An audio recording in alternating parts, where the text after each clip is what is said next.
Perkenalkan, nama saya Cici Nadila Sari, NIM 2033009. Assalamualaikum warahmatullahi wabarakatuh. Selamat pagi, salam sejahtera bagi kita semua. Perkenalkan, nama saya Pasha Kamelia Putri. Saya dari Fakultas Komputerisasi Akuntansi Amik Mediko Medan dengan NIM 203301114. Perkenalkan, nama saya Putri Maharani, NIM 203300120.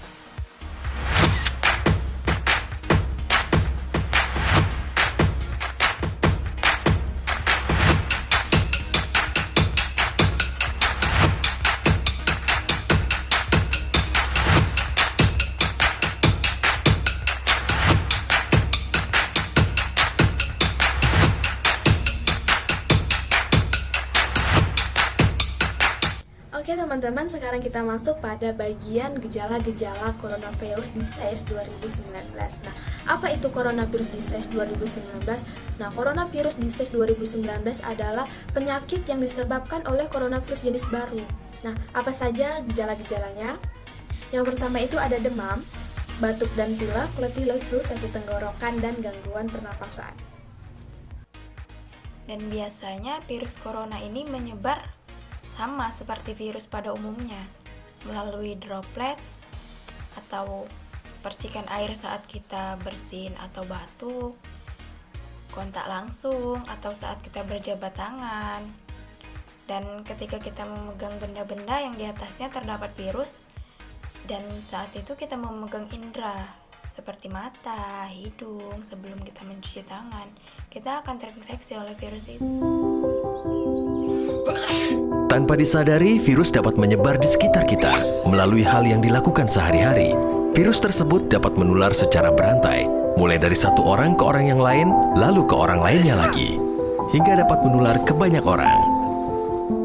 Kita dapat mencegah penyebaran virus. Tutup hidung dan mulut ketika batuk atau bersin. Buang tisu bekas pakai ke tempat sampah tertutup. Cuci tangan pakai sabun sesering mungkin. Semakin banyak yang mencegah, semakin banyak yang terlindungi. Oke, sekarang kita masuk pada data alat deteksi COVID-19. Nah, bisa kita lihat di sini ada orang yang melakukan perjalanan dari negara yang terjangkit. Ketika kita melakukan perjalanan dari negara yang terjangkit, maka kita wajib melakukan pemeriksaan di kantor kesehatan pelabuhan. Untuk orang yang melakukan perjalanan dari negara yang terjangkit, maka akan disediakan fasilitas ataupun pelayanan untuk masyarakat di wilayah Indonesia. Oke, selanjutnya ada orang dalam pemantauan. Nah, apabila kita sudah melakukan pemeriksaan, maka kita sudah termasuk orang dalam pemantauan.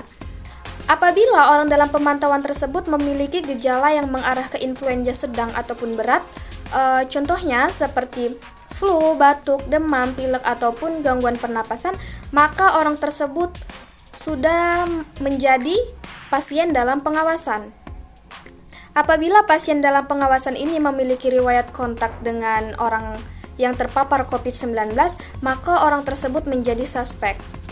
Nah, apa itu suspek? Suspek adalah orang yang rentan terkena COVID-19. Selanjutnya, dilakukan pemeriksaan spesimen. Nah, saat ini pemeriksaan spesimen tidak harus menunggu suspek terlebih dahulu. Semua pasien dalam pengawasan diperiksa dalam rangka menemukan secara cepat spesimen diperiksa melalui dua metode, yaitu Polymerase Chain Reaction atau PCR dan Genome Sequencing.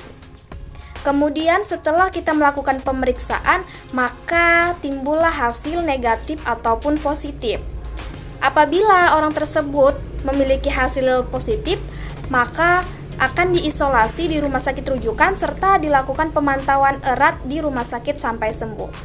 Dan apabila orang tersebut memiliki hasil negatif, maka dipulangkanlah dan terus dilakukan pemantauan. Nah, sekarang saya akan membacakan situasi COVID-19 di Indonesia update 20 Mei 2021 pukul 12 waktu Indonesia Barat. Seperti yang bisa kita lihat di sini, terdapat 88.439 kasus aktif di Indonesia. Dan spesimen atau sampel dari orang-orang yang terpapar COVID-19 sekitar 95.435 orang. Dan untuk suspek atau orang-orang yang mudah terjangkit oleh COVID-19 sekitar 75.168 orang. Dan saat ini telah terkonfirmasi untuk orang-orang yang terpapar COVID-19 sekitar 1.758.898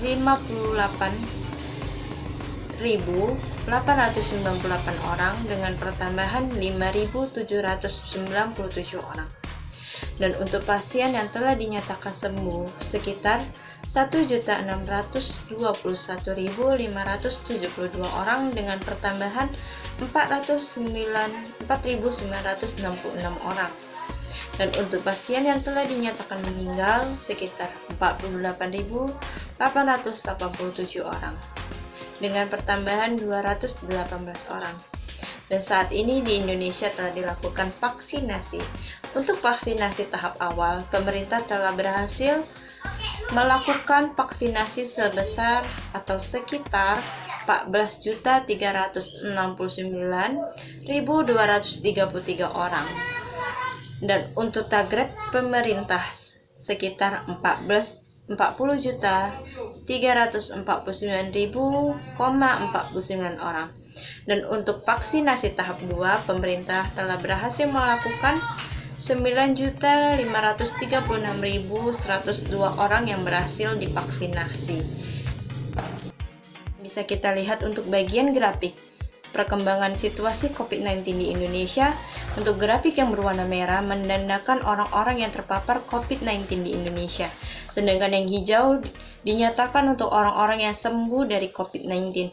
Sedangkan yang kita lihat untuk yang berwarna ungu itu menandakan orang-orang yang dinyatakan meninggal akibat COVID-19.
Keluarga dan bangsa Indonesia dengan mencegah penularan COVID-19 dengan mematuhi protokol kesehatan yaitu mencuci tangan, menjaga jarak, dan menggunakan masker.